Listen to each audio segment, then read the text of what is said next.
kalau petani organik ni dia akan belayar sebab sistem yang sudah mampu habis 10 minit. Kata cukup.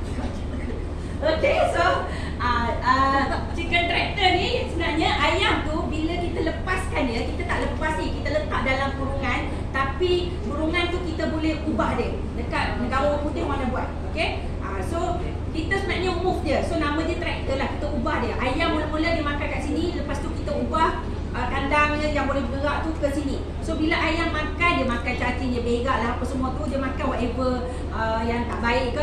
So kat situ akan jadi subur lah. Lepas tu dia pindah ke sini.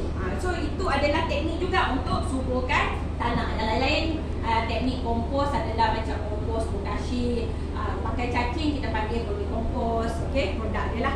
Okay, so ni cuma conclusion lah kan, apa yang tuan-puan boleh gunakan alternatif. Okay, so yang last kali sebenarnya kita gunalah daripada sisa kita, sisa kebun, sisa dapur kita boleh guna.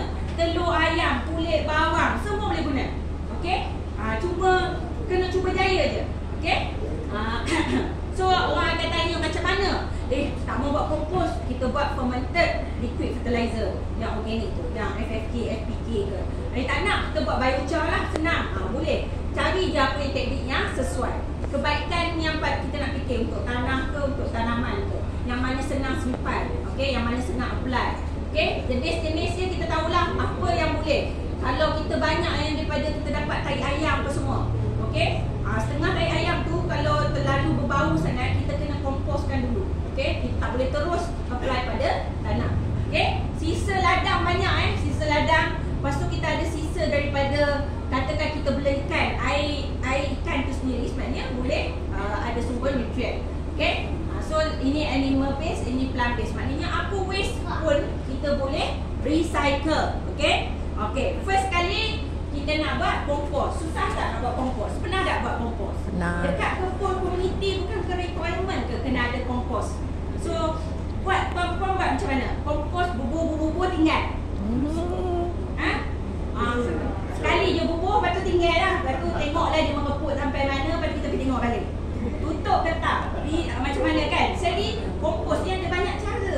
Cumanya yang penting kita tahulah kita tambah apa. Yang ni student saya buat masa COVID, buat kat rumah. Kita kat universiti kita tak buat amali kan, dia tak boleh datang universiti. Jadi dia buat kat rumah. So dia guna campuran sisa daripada ni kulit bawang, okey, ni daripada sayur semua. Okay, dia campur, lepas tu dia campur dengan gula merah, dia campurkan. Lepas tu dia campur azolla, sumber nitrogen. Dia campur ampas teh, ampas kopi, semua tu dia campur, dia masukkan dalam baldi yang dah nak rosak dah pun. Dia buat asal dia jumpa bekas lah. Lepas tu lama-lama jadilah kompos. Jadi tak mustahil. Dalam skala yang besar, skala komuniti, tuan-puan pun boleh buat. Sekarang ni dekat Shopee orang jual dah bekas kompos yang senang, yang kecil tu, yang tuan-puan boleh buat. Tapi tak letak dalam rumah lah, letak kat luar rumah sebab sometimes dia ada bau juga kan. Okay? Alright, so yang ni yang sebenarnya saya nak, ni sebab